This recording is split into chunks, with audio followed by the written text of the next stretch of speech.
Hello everyone, कैसे हैं आप सब। आई होप आप सब मस्त और व्यस्त होंगे और मेरी क्लासेस को बड़े एंजॉय के साथ देख भी रहे होंगे।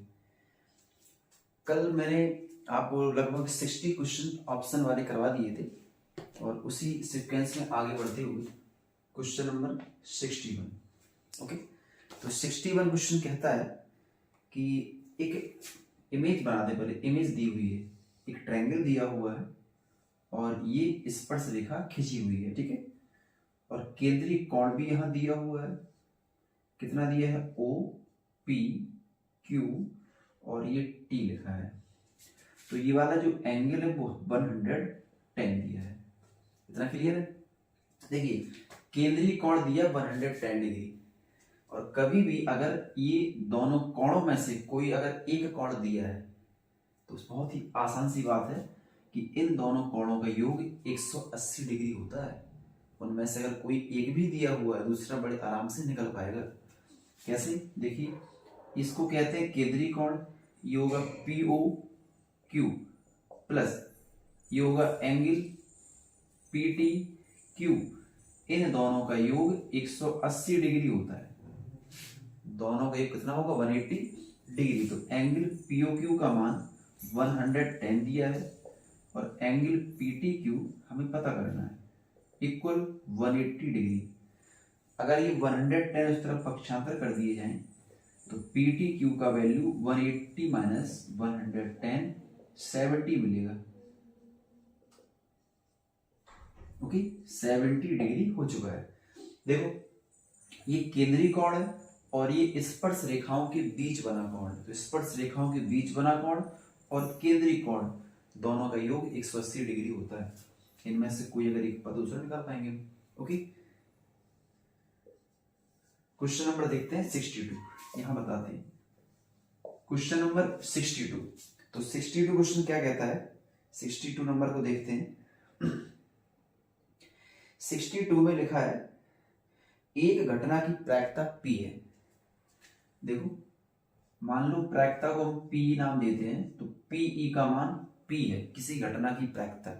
और इसके पूरक घटना, पूरक घटना का अर्थ हुआ कि उस घटना के घटित ना होने की प्रायिकता। इसकी पूरक प्रायिकता पूछी गई है। तो आपको याद होगा ऐसा एक प्रश्न मैंने कल भी पिछली क्लास में आपको बताया था। तो बताया था कि किसी घटना के घटित होने की प्रायिकता और उस घटना के घटित ना होने की प्रायिकता दोनों का सम एक होता है। तो इसमें से P का मान P दे दिया गया है, तो ये वाला अगर पार्ट वहां भेज दिया जाए तो PE bar equal to 1 minus का P। ये घटना के घटित होने की प्रायिकता है और ये घटना के घटित ना होने की प्रायिकता या उसकी पूरक प्रायिकता। ओके, हो गया 62। 63 में क्या कहते हैं, 63 नंबर में कुछ आंकड़े दिए हुए हैं और इसको यहां बताते हैं सामने।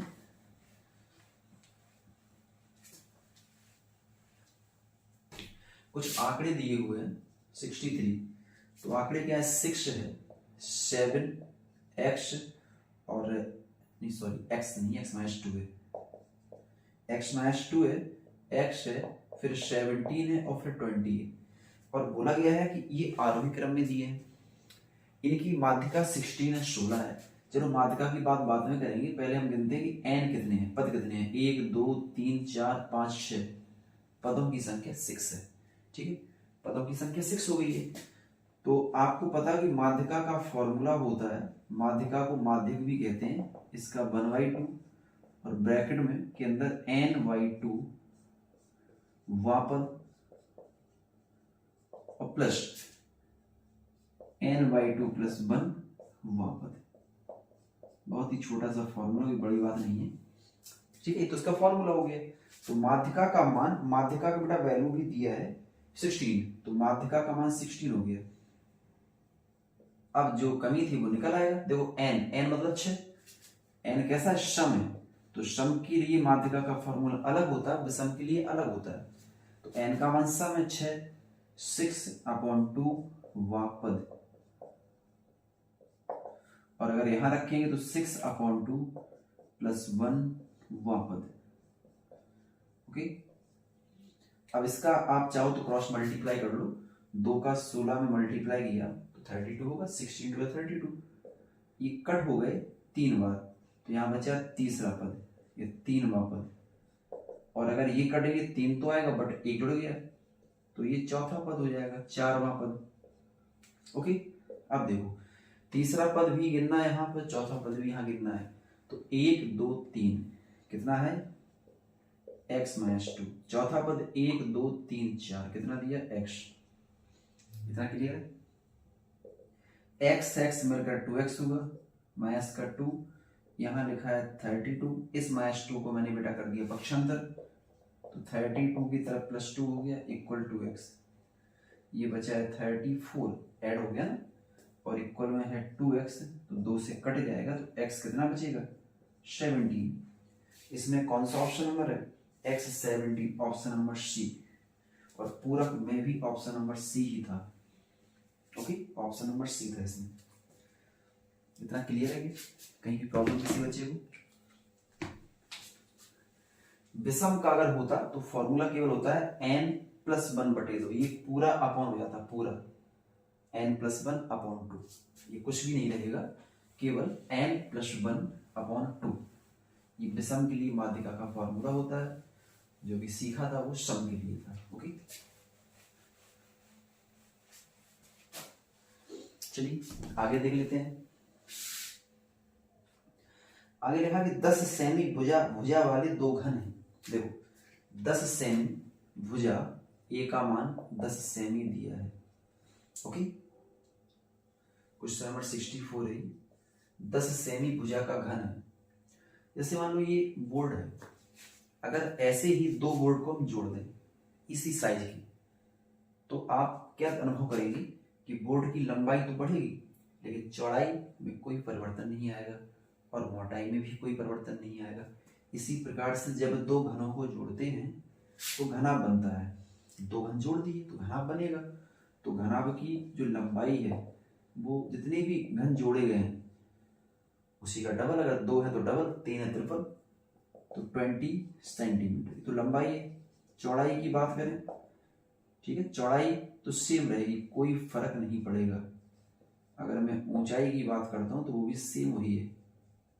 चाहे कितने भी घन जोड़ दिए जाए, घनाभ तो बनेगा निश्चित है, लेकिन लंबाई बढ़ती है, चौड़ाई ऊंचाई में कोई परिवर्तन नहीं होता है। तो प्राप्त घनाभ का पृष्ठीय क्षेत्रफल पूछा है, तो लिखेंगे यहाँ पे घनाभ का पृष्ठीय क्षेत्रफल, दो ब्रैकेट में L × B plus V × H plus H × L। L मतलब लंबाई 20 है, B मतलब चौड़ाई 10 है, यहाँ भी 10, ऊंचाई भी 10 है, 10 × 20। ओके, बस मल्टीप्लाई कर लो, 20 धाम 200 होगा, 10 का 10 में किया तो 100 हुआ, और 20 का 10 में किया तो फिर 200 हुआ। तो कंप्लीट मिलकर 200, 400, 500 हो गया। ठीक है, 5 का 2 में मल्टीप्लाई करो 10, 1000 वर्ग सेमी,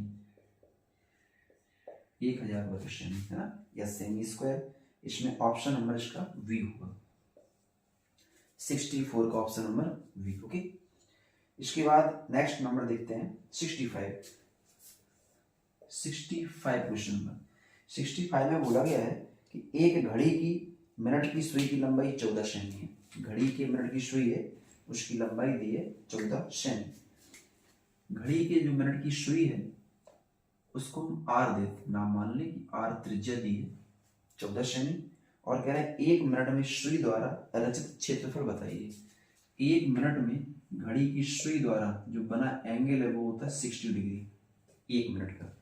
ओके, 5 मिनट का 30 होता है, तो 1 मिनट का 5 से भाग कर दीजिए, 6 ही तो हुआ। तो पूछा गया क्षेत्रफल, मतलब ये है अगर कोई घड़ी बनी हुई है और घड़ी की सुई मान लो अब इधर है और 1 मिनट में वो हल्का सा बढ़ेगी, है ना, तो चलो हमने ये मान लिया कि 1 मिनट में उसने इतना एरिया कवर कर लिया, तो ये 60 डिग्री का एरिया है, जबकि बहुत ही कम होगा। तो इतना जो एरिया है इस एरिया को निकालना है। तो ये त्रिज्यखंड तो बना है, त्रिज्यखंड बना है, तो त्रिज्यखंड का क्षेत्रफल क्या होता है पाई r² × θ/360। तो पाई का मान, चूंकि ये पॉइंट में दे दिया इसलिए पाई का मान रख देते हैं 22/7। आर का मान 14 है तो मैंने 14 को 2 बार लिखा क्योंकि आर स्क्वायर है, इंटू थीटा का मान 60 डिग्री दिया है और नीचे 360 दिया है। ओके, इस 7 से कट जाएगा, 7 दूनी 14, ठीक है, इसको हटा देते हैं।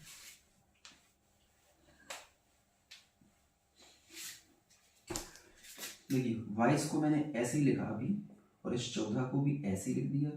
6 का अगर 2 से मल्टीप्लाई करें तो 12 होगा और नीचे 360 दिया है। इतना क्लियर है ना? कट कर लो, 12 3 36, 30, 22 इंटू 14 है और अपॉन में 30, 2 से फिर कट कर दो, 15 टाइम कटा तो बचा क्या, 22 154 होता है और नीचे 15 दिया है। चूंकि 15 था, हम 150 है तो लगभग 10 तो आएगा ही, ठीक, 4 बचा है, 15 दूनी 30, कौन सा ऑप्शन, 10.26, तो शायद 6 ही आएगा आगे, तो इसका ऑप्शन नंबर ए हो गया, 10.26 semi square. Okay, question number next देखते हैं 66। क्वेश्चन 66 में बताया गया है कि एक मीनार की ऊंचाई उसकी छाया की लंबाई के समान है, मतलब बराबर है। जब लंबाई और छाया की लंबाई समान हो उस समय उनका जो उन्नयन कोण होता है वो हमेशा 45 डिग्री होता है। इमेज के द्वारा भी देख लेते हैं, ये मीनार की ऊंचाई है और ये छाया की लंबाई, अगर ऊंचाई h है तो इसकी लंबाई को भी h मान लिया जाए, तो बोला गया कि ये कोण कितना बनेगा, है ना, सूर्य का उन्नयन कोण कितना होगा, इसको थीटा मान लेते हैं। तो हम जानते हैं कि tan थीटा बराबर लंब और बटे आधार, कटकर एक ही तो आएगा, एच से एच कट गया, तो tan थीटा बराबर 1 दिया है और 1 tan 45 का वैल्यू होता है, तो थीटा का वैल्यू 45 डिग्री आ चुका है, 45 अंश। ओके, 45 डिग्री, ऑप्शन नंबर इसका बी हो गया, option number B. Question number 67 में लिखा है cos square theta plus 1/1 plus cot square theta. देखिए उनके लिए क्या है कि ट्रिग्नोमेट्री के फॉर्मूले पता होना चाहिए, तो ऐसे क्वेश्चंस में कभी कोई प्रॉब्लम ही नहीं आएगी। ये तो ऐसे ही है, अब 1 प्लस कॉट स्क्वायर थीटा, ये बेटा होता है कॉसेक स्क्वायर थीटा।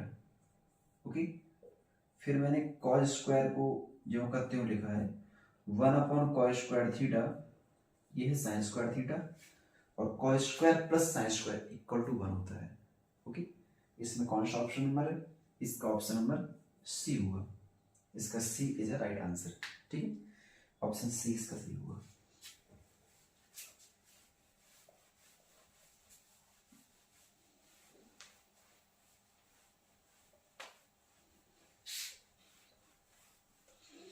चलिए आगे देखते हैं, क्वेश्चन नंबर 68 में क्या है देखें, लिखा है कि 2 cos 3 थीटा इक्वल टू 1, तो थीटा का मान कितना होगा। तो सबसे पहला काम मैंने 2 को नीचे भेज दिए, cos 3 थीटा बराबर में 1/2,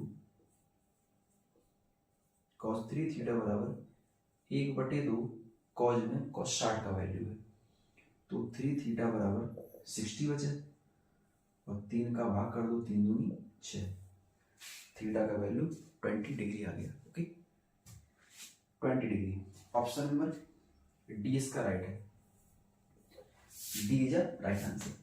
क्वेश्चन नंबर 69 क्या कहता है, 69 में लिखा है कि एक इमेज दी है, चलो इस पर इमेज को बेटा बना देते हैं, एक इमेज दी हुई है। ओके, नाम क्या लिखा है, ए डी ई वी और सी, और साथ साथ ये भी दिया कि जो ए डी है और अपॉन में डी भी है, इसका रेशियो 3:5 है। अब ए सी का वैल्यू 4.8 दिया है और ए ई का वैल्यू हमें पता करना है, ठीक है। देखो इस तरफ क्या है, अगर उस साइड देखें तो ए ई बटे ए सी, पहले ए ही लेते हैं, अपॉन में ए सी कर दिया, ठीक है। इस तरफ जिस हिसाब से उस तरफ लिया वैसे यहाँ ले लो, पहले ए ही लिया था तो इस तरफ पहले ए डी लेना है, तो फिर मैंने ए सी लिया था तो यहाँ पहले ए भी ले लो, ठीक है। यही कह सकते हैं हमने पहले हाफ भुजा ली फिर पूरी भुजा ली, वही काम यहाँ पे किया, पहले हाफ भुजा ली फिर पूरी भुजा ली, ठीक है। तो ए का वैल्यू तो पता करना है हमें, और ए सी का वैल्यू 4.8 है। अब यहाँ अनुपातिक रूप में दिए हैं, अगर आप कुछ देर के लिए एडी को 3x मान लें, ओके, 3x, और डीबी को 5x मान लें, क्योंकि यहाँ लिखा है ना 5x, ठीक है। तो आप बताओ कि एडी तो 3x है, तो ए भी कितना होगा, 3x और 5x 8x, x तो x चले गए, कैंसिल हो गया, है ना। तो A E upon 4.8 equal 3/8, cross multiply कर लो, तो 8 into A E 3 into 4.8, cut कर लो, 8 छंग 48, तो ए ई का वैल्यू 1.8 सेंटीमीटर, ओके। इसमें कौन सा ऑप्शन सही होगा इसका option number C is a right answer, इसका ऑप्शन सी राइट होगा, ठीक है। पेन पेपर लेकर आप भी बेटा सॉल्व करते रहिए, ये सब बहुत ही इंपॉर्टेंट रहेंगे आपके लिए। एग्जाम में कठिन क्वेश्चन नहीं आते, ऑप्शन हमेशा इजी रहते हैं, तो इसको हर एक बच्चा कर पाए। 70 नंबर, 70 लिखा है,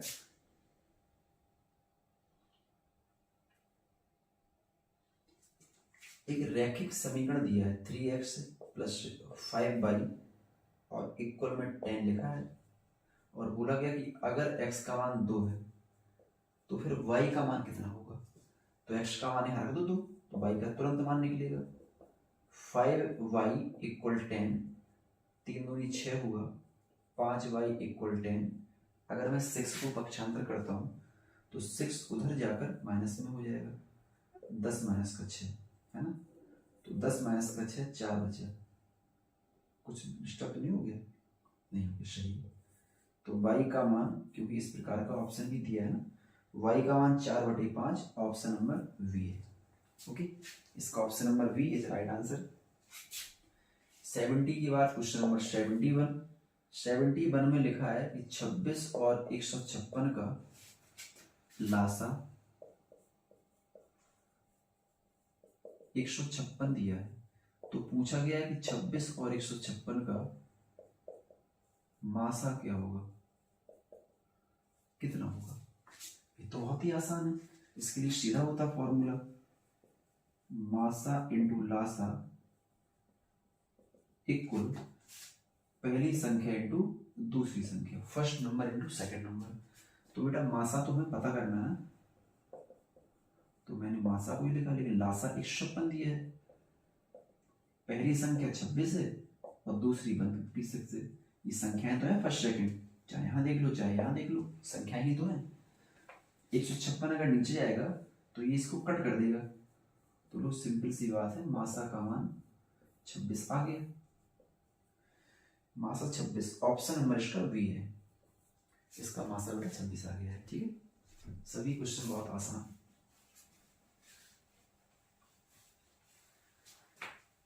क्वेश्चन नंबर 72 आगे देखते हैं। क्वेश्चन 72 में लिखा हुआ है कोसेक स्क्वायर थीटा -1 और बगल में दिया है tan स्क्वायर थीटा। देखो कोसेक स्क्वायर थीटा -1 बेटा कॉट स्क्वायर थीटा होता है, तो मैंने इसको लिखा कॉट स्क्वायर थीटा और इनटू में चल रहा है tan स्क्वायर थीटा। अब कॉट स्क्वायर को तो 1/10 लिखते हैं ना, और tan तो tan रहेगा ही, tan से tan कैंसिल हो गया, इक्वल में 1 आ गया। अब ये कौन सा ऑप्शन नंबर है, 1, option number B is correct answer, okay, option number B.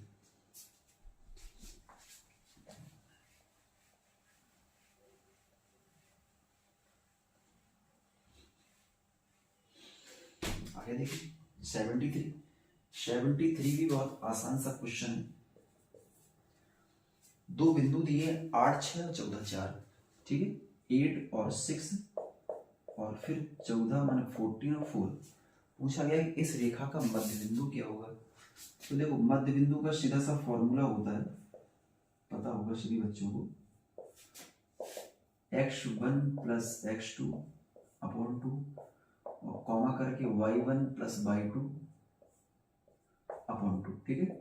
तो ये पहला x1 है 8, ये x2 है 14 अपॉन 2, फिर y1 6 दिया है और y2 4 है अपॉन 2, 8 4 12, 22/2, 6 4 10, 10/2, इतना, ठीक है।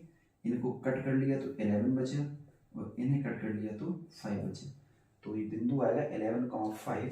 Option number B is a correct answer, ठीक है, option number B. Okay,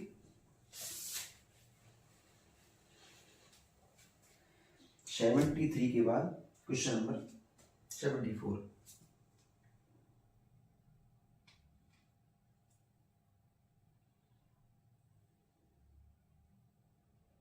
seventy 74 में मैंने लिखा है कि किसी समांतर श्रेणी का प्रथम पद 3 है, प्रथम पद को हम ए कहते हैं, तो ए का वैल्यू 3 है और बोला गया सार्व अंतर माने डी का मान 4 दिया है, ठीक है, सार्व अंतर 4 है। तो तो श्रेणी का 8वां पद ज्ञात करो। तो ऐसा तो मैंने कल भी लिखाया था, ए एन का फॉर्मूला वैसे तो ए प्लस एन माइनस 1/d होता है। उसने पूछा 8वां पद, तो एन का मान 8 ही तो हुआ, तो ए 8 पूछा गया है। ओके, अगर n का मान 8 कर देंगे तो 7 तो बचेगा, 8 माइनस 1, और हमारे पास तो डायरेक्ट हम यही लिखा करें, इसको लिखने की आवश्यकता नहीं है। तो a का मान 3 है और d का मान 4 है, 7 4 या 28, ये मिलकर 31 हुआ। इसमें ऑप्शन नंबर इसका A is a right answer. Okay, option A is a right answer. Okay, option A. चलिए नेक्स्ट नंबर देखते हैं, इसका एक लास्ट रहेगा क्वेश्चन। लिखा है कि अगर सार्व अंतर d का मान -4 है। देखो इसमें बस यही क्वेश्चन है, इसी प्रकार का हल्का सा फर्क पड़ गया है। क्या हल्का फर्क पड़ा वो देखते हैं। 75 में सार्व अंतर d का मान -4 है और a7 का मान 4 है और पूछा गया कि a का मान क्या होगा। a का मान देखो ध्यान से, अब की बार a7 दे दिया, अभी मैंने यहां लिखा था a8, क्या लिखा था a + 70, a कम हो जाता है, क्यों? क्योंकि यहाँ n-1 होता है, इसलिए वही कारण यहाँ भी होगा। a प्लस का 6d रहेगा सीधा, इसका मान 4 है। अब 6 आया क्यों? क्योंकि n-1 होता है। तो हमारे पास हमें ये निकालना है, d का मान हमारे पास दिया है और इक्वल में लिखा 4, तो 6 का 4 में गुणा करो, 6 चौको 24। ओके, इक्वल 4 लिखा है, ये मैंने 24 कर दिया पक्षांतर, तो वहां जाकर प्लस हो चुका है और a का वैल्यू 28 हो गया है। ओके, हमारे 75 क्वेश्चन कंप्लीट हो चुके हैं 5 क्लासेस में। तो आपने अच्छे से अध्ययन करिएगा और सभी को बार बार देखें, समझें। आप प्री बोर्ड एग्जाम देने वाले हैं आप सभी, तो उनमें भी यही सब क्वेश्चन आने वाले हैं और बोर्ड एग्जाम में भी यही क्वेश्चन मिलेंगे। ओके, पढ़ते रहिए। इतना ही आज के लिए, मस्त रहें, व्यस्त रहें। Okay, thank you.